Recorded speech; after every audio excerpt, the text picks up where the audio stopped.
A atração a seguir é recomendada para todas as idades.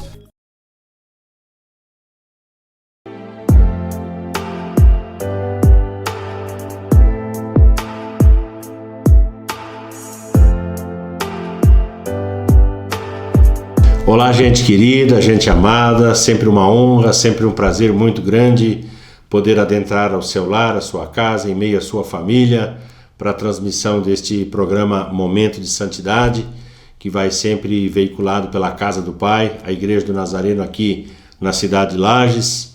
Eu me sinto muito bem, me sinto sempre à vontade para poder compartilhar um texto das Sagradas Escrituras.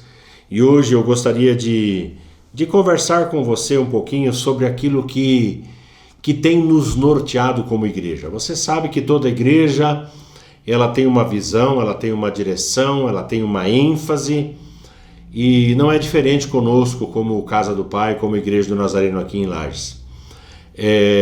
No livro de Abacuque, capítulo 2, do verso 1 ao verso 3, tem uma palavra quando o Senhor chama Abacuque para o lado e fala assim: olha, o que você tem no coração, o que você tem como visão, escreve, coloca no papel, para que todas as pessoas possam perceber, mesmo aquele que passar em velocidade vai poder perceber qual é a sua ênfase, aquilo que está no seu coração, qual é a sua visão. E eu lembro que há um tempo atrás eu estava na praia de Itapema e eu estava noite adentro, sentado, eu gosto de fazer isso, e eu comecei a sentir algo diferente, algo especial. Eu acabava de ler um livro do pastor Costa Neto e me veio nitidamente um rumo, uma direção por onde nós deveríamos caminhar como Igreja do Nazareno aqui em Lages. Eu voltei correndo para casa, minha esposa perguntou o que foi, eu falei, não, eu preciso ficar um pouquinho em silêncio. Eu fui para a sacada daquele apartamento, tinha um pedaço de papel de pão, pasmem, as coisas de Deus são impressionantes. Era um pedaço de papel pardo e eu, uma caneta vermelha, comecei a anotar, e eu anotei 12 pontos que eu imaginava por onde eu gostaria de caminhar como igreja. E o primeiro ponto seria trabalhar ou ser uma igreja onde as pessoas fossem conhecidas por seu profundo conhecimento de Deus ou com Deus, por seu profundo relacionamento com Deus, melhor ainda, não tanto conhecimento, mas o seu relacionamento com Deus. E o segundo ponto, a segunda visão que me veio, é que a igreja fosse um lugar onde as pessoas conhecessem e praticassem a palavra de Deus. Veja bem, conhecessem e praticassem a palavra de Deus. Nós estamos vivendo um período conturbado, que é esse período pós-pandemia, onde as pessoas desaprenderam a estar na casa do Senhor, a estar frequentando a igreja. Nós vivemos um tempo onde as pessoas desaprenderam a olhar para a Bíblia como a normans, como a sua regra de fé e de conduta. E eu tenho isso muito claro para mim, né? Que eu gostaria de pastorear uma igreja onde as pessoas conhecessem a Bíblia. Não somente como um livro de cabeceira, não usassem a Bíblia só como um amuleto de sorte ou quando as coisas apertassem, mas que fizessem da Bíblia a sua verdadeira regra de fé e de prática. No livro de Josué, capítulo 1, quando Moisés havia morrido e o Senhor levanta o sucessor desse grande líder, sendo Josué, ele dá uma série de orientações para ele, né? Como se fosse uma espécie de discurso de posse. Moisés morto, o sucessor é levantado, o discurso chega, Deus fala com ele, lhe dando diretrizes e dando especialmente um direcionamento para ser bem-sucedido na vida, bem-sucedido na sua liderança. No verso 3 do capítulo 1 de Josué, ele reafirma as suas promessas, dizendo, olha, como eu fui com Moisés, eu vou ser com você. No verso 5 ele reafirma a sua presença constante, diária, com Josué. No verso 7 e no verso 9, Deus o encoraja, Deus lhe dá encorajamento. E no verso 8 ele dá a receita para a bem-sucedência. Ele fala assim: não cesses de falar desse livro da lei, antes medita nele dia e noite, para que tenhas cuidado de fazer segundo tudo quanto nele está escrito. Então farás prosperar o teu caminho e serás bem-sucedido. Então eu pergunto para você nesse momento, qual é a receita para ser uma pessoa bem-sucedida? Eu não estou falando aqui segundo os padrões do mundo, segundo as propostas de riqueza, de fama, de prestígio que o mundo estabelece. Qual é a receita que nós, como cristãos, seguimos para ter uma vida bem-sucedida? A primeira coisa, o segredo para ser bem-sucedido é não cessar de falar da Bíblia. Ué, pastor, tão simples assim? Sim, não cesses de falar deste livro da lei. Foi o que o Senhor disse para Josué. Eu pergunto para você, o que é que tem ocupado a sua boca? Pare e pense por alguns instantes, do que você tem falado? Qual é o conteúdo, o seu conteúdo, quando você encontra um amigo, uma amiga? Qual é o conteúdo quando vocês estão numa conversa, numa roda de chimarrão, numa roda em casa, sentado ao sofá? Qual é o conteúdo? Sobre o que vocês conversam? Qual é a coisa que, vamos dizer assim, é mais importante dentro do coração? O que move? O que motiva a sua vida, a sua existência? Você consegue parar para pensar? O que os seus lábios têm pronunciado nesses tempos? Você é daquelas pessoas que só fala o negativo? Só fala aquilo que é ruim? Só fala de derrota, de fracasso, de problema, de doença, de morte? O que ocupa a sua boca? Nós temos que aprender a falar daquilo que nos dá esperança. O Senhor Jesus, ele disse em Mateus capítulo 12, no verso 34, que a boca fala do que o coração está cheio. Então eu tenho que perguntar, do que o seu coração está cheio? O seu assunto, o seu conteúdo vai denotar do que o seu coração está cheio. Pense nisso, isso é profundo. Sua boca manifesta o seu interior. Sua boca externa aquilo que é o conteúdo da sua existência, da sua vivência. O apóstolo Paulo, ele nos ensina a falar de coisas edificantes. A Bíblia toda, na verdade, já começando lá no livro de Deuteronômio, o Senhor disse, olha, chama os teus filhos, fala aos teus filhos, assentado, deitado, andando pelo caminho, não é? Fala da lei, fala da palavra, entende? Inculca nos teus filhos a lei do Senhor, inculca neles o mandamento do Senhor, a palavra do Senhor. Então é assim, dentro de casa nós temos que falar das coisas que verdadeiramente edificam, das coisas que nos trazem esperança.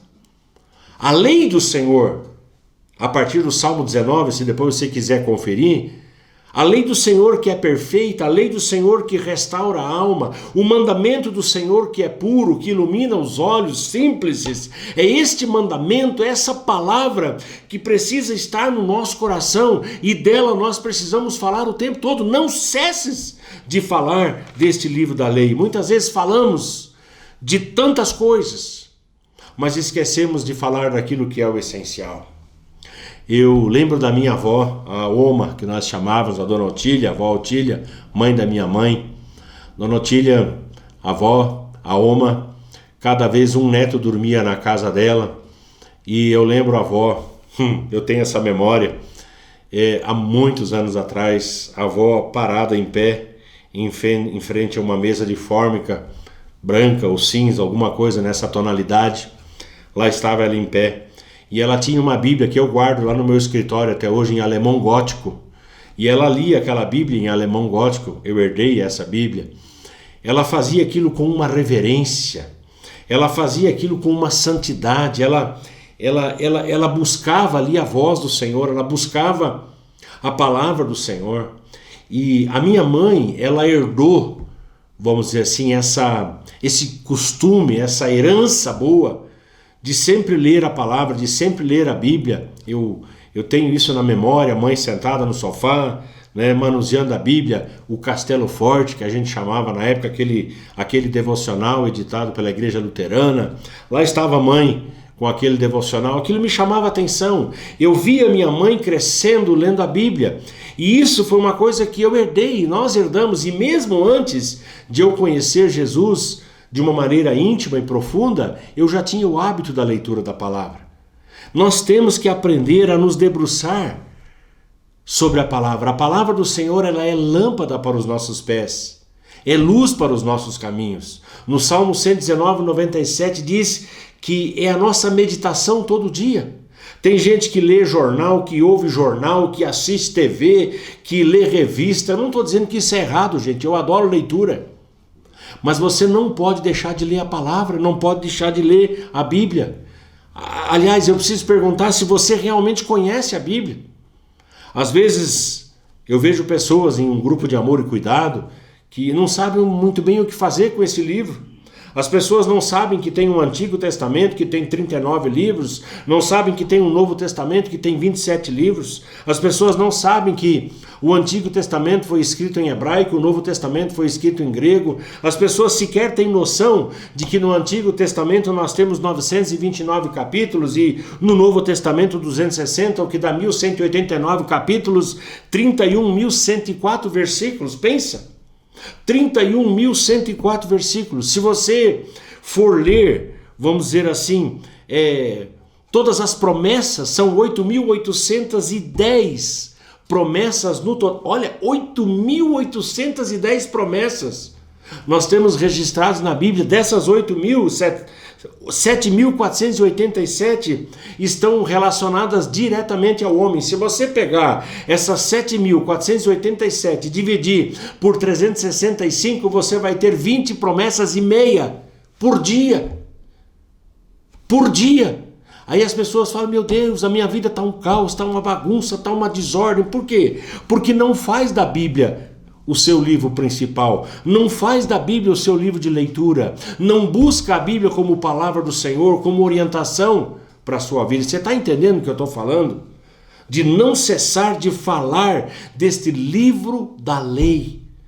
É o nosso assunto, é o nosso conteúdo, é aquilo que deve nos mover. Para nós, como Igreja do Nazareno, como Casa do Pai, a Bíblia tem o seu lugar central.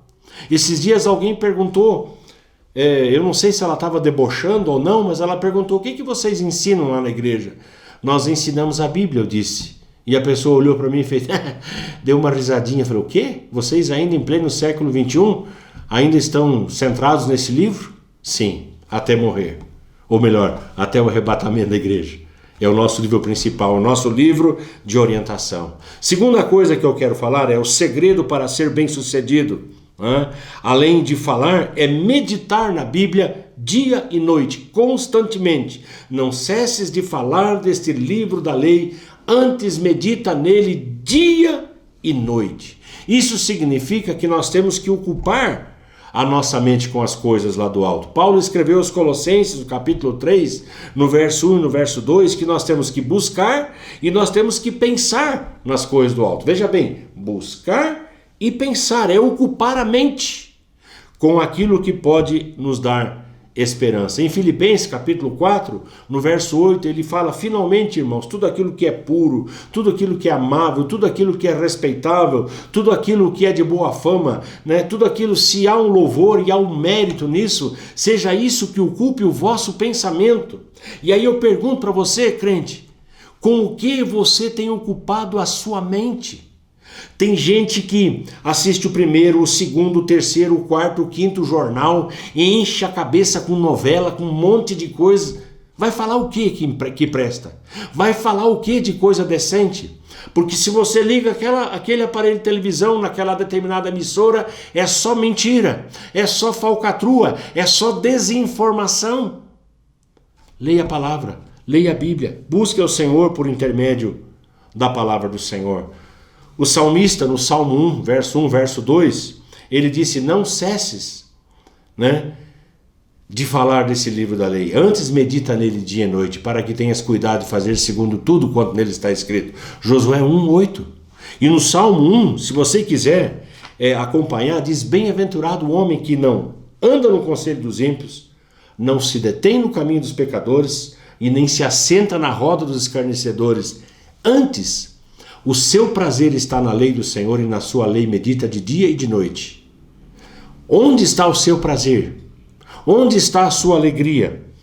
Ocupar a mente, impregnar a mente, inculcar a mente e fazer do ensinamento da palavra algo intencional. Eu sou escritor e eu escrevo material para discipulado, para relacionamento 1 a 1. E a série que eu edito chama-se Série Discipulado Intencional, ou seja, realmente temos a intenção de fazer a diferença na vida dos outros com alguns preceitos, com alguns princípios e ensinamentos da palavra. É intencional, eu preciso querer, eu devo ter a intenção de. Você está entendendo o que eu estou falando? A leitura da Bíblia e o ensino da Bíblia precisa ser algo intencional. Terceiro ponto que eu quero trabalhar com você. Primeira coisa é falar do livro da lei. Segunda coisa é meditar no livro da lei. E o terceiro segredo para ser bem-sucedido é fazer o que está escrito na Bíblia. Veja bem, fazer. Nós não criamos e nem queremos, não pretendemos criar bons teóricos. Não é disso que nós estamos falando. De bons teóricos o mundo está cheio. Nós precisamos de gente que conheça, que leia a palavra e que a coloque em prática. Nós precisamos de gente que viva aquilo que está escrito na Bíblia. Então, o que é lido precisa ser, em primeiro lugar, meditado. Então, o primeiro processo é a leitura. Segundo passo é a meditação. Você absorve e vai ruminando e vai meditando naquilo que você leu, não é? E o terceiro ponto, o terceiro passo é a prática. Então, é ler, meditar e praticar. Veja bem, ler, meditar e praticar. Tiago capítulo 1, verso 22, diz: tornai-vos, pois, praticantes da palavra, e não meramente, ou não apenas, e não tão somente ouvintes. Tornar-se praticantes da palavra. Em Mateus capítulo 7, a partir do verso 24, o Senhor Jesus, ele colocou um ensino dizendo: todo homem que ouve e pratica, olha bem, ouve e pratica, será comparado a um homem prudente que edificou a sua casa sobre a rocha. Encheram os rios, sopraram os ventos, deram com ímpeto contra aquela casa e não caiu, porque ela fora construída sobre a rocha. Todo aquele que ouve, mas não pratica a palavra, será comparado a um homem imprudente que construiu a sua casa sobre a areia. Os rios subiram, os ventos sopraram e deram com ímpeto contra aquela casa, e ela caiu, sendo grande a sua ruína. Veja bem onde está a ênfase: é ouvir e praticar. O que ouve e pratica é prudente. O que ouve e não pratica é nécio. Não tem juízo, não tem entendimento, está à mercê das circunstâncias da vida. Veja bem, quantas circunstâncias adversas nós temos a cada novo dia. Onde você está plantado? Qual é a sua firmeza? Você precisa pensar nisso. Então, o que nós queremos? Ler, meditar e praticar. Ler, meditar e praticar é mais do que mera informação, é transformação. Veja bem a diferença. Eu não leio a Bíblia e não busco a leitura da Bíblia apenas como informação. Eu poderia fazer isso como informação, eu quero conhecer. Mas o que a Bíblia deve me levar é a transformação, tanto pessoal como a transformação à minha volta. Nenhuma transformação que seja fruto daquilo que a Bíblia ensina é duradoura. Nenhuma transformação é duradoura. A única transformação que perdura e perpassa a eternidade é aquela que é fruto daquilo que a Bíblia Sagrada ensina para todos nós. A Bíblia, ela precisa ser praticada. O apóstolo Paulo, escrevendo a Timóteo na segunda carta, capítulo 3, verso 14, ele diz para ele: olha, permanece naquilo que aprendeste, de que foste inteirado, e que desde a infância sabes as sagradas letras que podem tornar-te sábio para a salvação em Cristo Jesus. Permanecer naquilo que aprendeu. Eu acho que esse é o grande desafio. É o grande desafio. O que nós temos hoje? Igrejas cheias de pessoas ocas. Me perdoem falar isso, é muito difícil dizer isso. Mas muitas vezes as pessoas não têm capacidade de raciocínio, de reflexão, porque elas vão atrás da opinião dos outros. Não vá atrás da opinião dos outros. Vá atrás daquilo que a Bíblia ensina. A regra que ela estabelece, a forma de conduta, você jamais vai errar o caminho se você permanecer naquilo que você aprendeu. Timóteo aprendeu da sua mãe Eunice e da sua avó Lloyd. Eu aprendi da minha mãe Anita e da minha avó Otília. Eu aprendi o segredo de uma vida bem-sucedida. Eu aprendi como ficar longe das drogas, como ficar longe da prostituição. Eu aprendi a como ficar longe de um mundo mau, de um mundo tenebroso. Eu aprendi regras, eu aprendi condutas a partir do testemunho delas, a partir daquilo que eu li na palavra do Senhor. Para finalizar, deixe-me dizer uma coisa para você. Se você ler 3 capítulos da Bíblia por dia e 5 capítulos no domingo, e não é demais isso, 3 por dia e 5 no domingo, em 1 ano exatamente você terá lido toda a Bíblia pelo menos uma vez. Esse é o desafio que eu quero deixar para você. Um dos maiores sinais de uma igreja saudável é quando os seus membros são reconhecidos como conhecedores e praticantes da palavra de Deus. Eu repito, um dos maiores sinais de uma igreja saudável é quando os seus membros são reconhecidos como conhecedores e praticantes da palavra de Deus. Eu espero que você esteja entre esses conhecedores e praticantes da boa, santa e velha Bíblia, que vai continuar sendo a infalível palavra de Deus. Que Deus te abençoe. Vamos orar. Pai, eu te dou graças pela tua palavra, te dou graças pela Bíblia, te dou graças porque homens santos foram inspirados pelo teu Espírito Santo para que escrevessem essas sagradas letras que podem nos tornar sábios para a salvação em Cristo Jesus. Eu oro, Deus, para que nesse tempo de apostasia, nesse tempo de esfriamento, o Senhor aqueça o nosso coração por intermédio da palavra do Senhor. Esbraseou-se-me no peito o coração e enquanto eu meditava, ateou-se o fogo. Foi isso que o salmista declarou e é isso que eu declaro também todas as vezes que eu leio a tua palavra. Que isso seja real e verdadeiro na vida de cada um que recebe esta palavra neste momento, Pai. Oramos com alegria e o fazemos em nome de Jesus. Amém e amém. Que Deus te abençoe, fique na graça e debaixo da unção do Senhor. Eu sirvo um Deus que faz milagres todo dia. Ele é o Deus que faz sinais e maravilhas.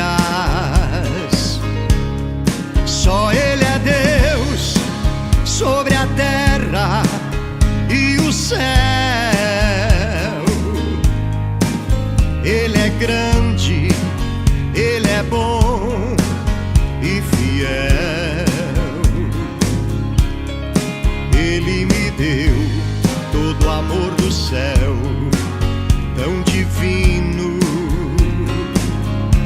Seu Filho Jesus, que naquela cruz mudou meu destino. Quando eu pensei estar só, não estava, porque o meu Deus me acompanhava. Ele é o que eu preciso todos os dias. Ele é a verdade, estou seguro, pois Ele não muda, não tem variação. Esse é o Deus que eu tenho comigo no meu coração.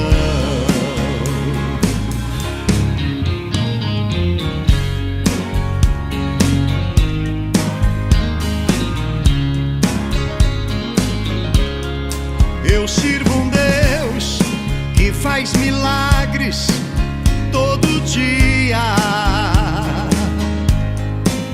Ele é o Deus que faz sinais e maravilhas.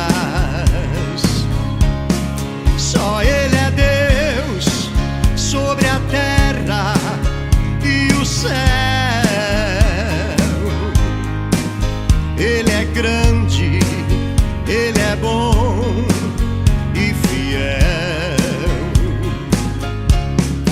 Ele me deu todo o amor do céu, tão divino. Seu Filho Jesus, que naquela cruz mudou meu destino.